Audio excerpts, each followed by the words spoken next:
First Aid Ready Program or T-FARP by yours truly, Shaina May Gutierrez Saspa. And bago ko i-discuss ang curriculum na ito, I have a question para sa mga viewers. So as a teachers, alam mo ba kung ano ang gagawin kapag may nadisgrasya, may nadapa, may nasugatan, may nahirapang mga estudyante? Kung alam mo, are you confident na gawin yung first aid? May training ka ba para gawin yun? So this curriculum answers all our questions about first aid and cases, emergency cases sa ating classroom. So this curriculum is based on the need assessment result conducted at Anita V. Romero Elementary School at Diet Camarines Norte. And it aims to provide us teachers with essential knowledge, practical skills, and self-assurance they need to provide timely and efficient first aid care. So, ano po ba ang goal ng curriculum na ito? Ang goal niya is to enhance the safety and well-being of our faculties and other employees and students by granting teachers the power to act as the qualified first responder in case of a medical emergency at our school. Framework ng curriculum na ito.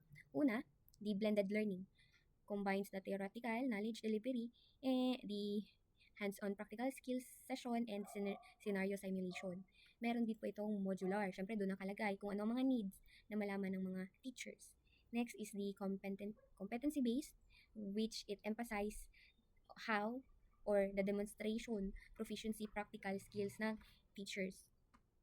So, ano po ba ang laman ng curriculum na ito? Una, syempre, may iba't ibang module siya. May 5 siyang klase ng module. Sa module 1, dito makikita yung foundation of first aid sa schools. Kung bakit ito importante, kung ano yung mga legal and ethical consideration, kung anong role ng teacher as first responder, the universal precaution, the personal safety, and the emergency action principles and the patient assessment. Next, sa module 2 naman makikita kung ano yung mga life-threatening emergencies at kung ano ang gagawin. So, una yung basic life support, yung CPR sa adult, sa child, kung ano ang mga theories na nandun at kung paano yun gawin.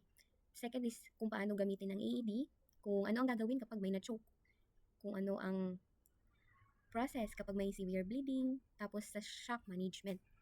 Next is the module 3. Sa module 3, dito makikita yung mga common injuries sa school.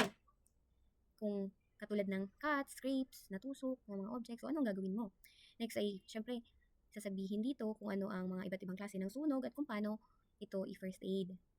Syempre, sa module 3 din makikita kung ano ang gagawin kapag na-sprains, na-strains, na-fracture, na-dislocate, pati yung sa head, neck, and spinal injuries, tapos sa eye and nose bleeds. Sa module 4, dito i-discuss yung common medical emergencies, which is the fainting, seizures, asthma attacks, severe allergic reaction, the diabetic emergencies, the heat exhaustion or pati yung heat stroke, tapos poisoning. Kung mapapansin nyo, yung mga yan ay pwedeng mangyari sa school. So, as a teacher, alam mo ba kung anong gagawin kapag yan ang nangyari? Sa module 5, the skill integration na. Tapos mga scenarios. Siyempre, titingnan dito kung may natutunan ka ba as participants. Siyempre, dito gagawin yung mga scenarios, tapos the first aid kit familiarization, tapos kung may tanong ka, dito pwede yan sa question and answer, tapos sa debriefing. So, ano po ba ang design ng learning activities dun sa curriculum? Una, may interactive lectures, video demonstration, skills stationing, small group discussion, syempre role play and question and answer or debriefing session. Kung ano naman ang assessment methods, gagamit ng formative assessment during training. Syempre dito yung mga teachers observe the participants or the volunteers, the first aider, yung mga nagtuturo dito kung saan written examination, practical skill examination, tapos yung scenario. So, paano po i-implement yung curriculum? Syempre, sa month 1 to 2, which is the phase 1 or the preparation, dito, kailangan ng finalize na ang need assessment analysis, the finalized curriculum content and materials, the hands-out, the presentation, the videos, tapos pagbili o pag-prepare ng mga training equipment, which is the mannequins, AED trainers, AED, mga first aid supply, ganun. Tapos next ay pag-identify and pag-train ng instructor o pag-review, syempre sa Red Cross na part na yan. Or develop detailed schedule and logistic plan, coordinate with the schools, tapos sa DepEd Division Office.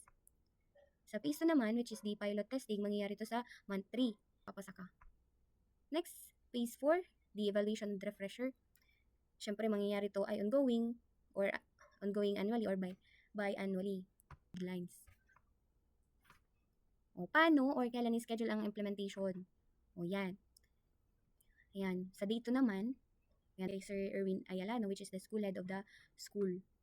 So, ito yung kasama to sa binigay sa school kung saan i-scan lang ng mga teacher tapos punta sila doon sa Google Forms.